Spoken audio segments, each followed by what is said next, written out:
नमस्कार। आज आमे पढ़िबा दोल यात्रा विषय रे रचना। चलंतु डेरी न करी भिडियोटी को आरंभ करिबा। उपक्रम फाल्गुन और चैत्र मास को धरी प्रकृति को आसे ऋतुराज वसंत। मंदमलय दोलन रे मधुर बेला उपस्थित हुए। एही बसंत ऋतुर मुख्य पर्व हेउची फगुणर पर्व दोल पर्व। फाल्गुन शुक्ल दशमी ठारू पूर्णिमा जाए एही दोल पर्व पालन करा जाए।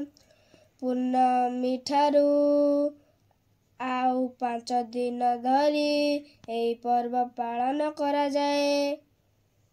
दशमी रु पूर्णिमा जाए राजदोल ओ पूर्णिमा ठारू 5 दिन जाए यात्रा को पंचदोल बोली कुआ जाए।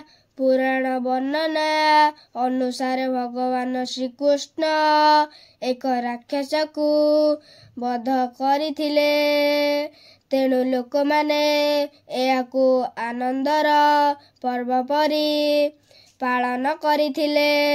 सेही दिन ठारू दोल पर्व पालित होई आसुची। फाल्गुन शुक्ल दशमी तिथि को फगु दशमी कुआ जाए।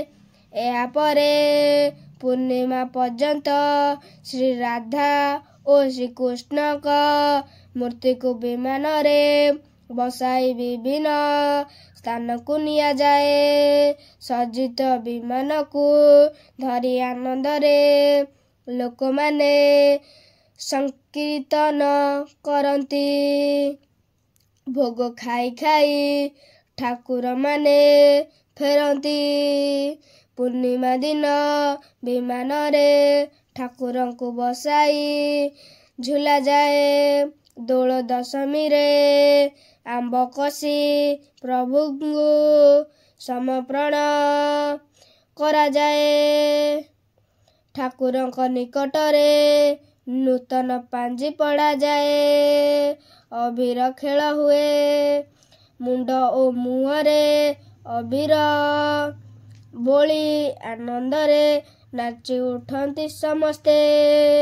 देवतांक प्रतिमूर्ति को विमान रे बसाई घर को घर बुलाई भोग दिया जाए। पूर्णिमा पर दिन ठाकुर को स्नान करा जाई पुनर्बार मंदिर भीतर को निया जाए। शेष कथा दोल पर्व भाई भाईर पर्व एकतार पर्व। समस्ते एकाठी होई ए पर्वर आनंद पाती। बसंत ऋतु रे बसंत रोग देखा जाए।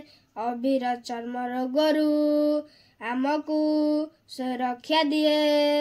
ओडिशार अनेक स्थान रे दोल पर्व पालित हुए। पूर्णिमा पर दिन होली उत्सव पालित हुए। एथिरे जाति धर्म ओ वर्णर बंधन न थाए। समस्ते एकाठी होई पिचकारी रे रंग फिंगती। बसंत ऋतुर एही महान पर्व भक्ति भावना सृष्टि करे। परस्पर भितरे स्नेह और भातृत्वर सेतु तैयारी करे। भिडियोटी भल लागिथिले लाइक और सब्सक्राइब करंतु। धन्यवाद।